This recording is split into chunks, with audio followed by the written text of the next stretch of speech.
پیرن سیاه پوشیدن قداست داره. ما برای هر کسی پیرن مشکی نمی پوشیم.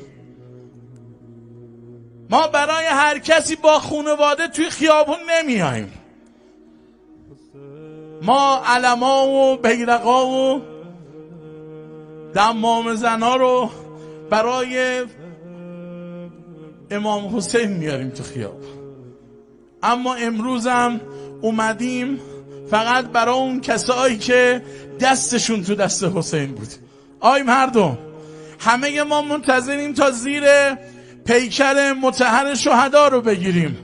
بیایید از همین الان تمرین کنیم چطور دستمون رو تو دست حسین بذاریم، چون کنار قدمای شما حتما مادرشون هم میاد، حتما کنار قدمای شما حسین هم میاد. آی مردم، خادم الرضا داره میاد. آماده دم بگیریم؟ ای اهل حرم، ای اهل حرم میر و علمدار، نیامد سقای حسین سید و سالار، نیامد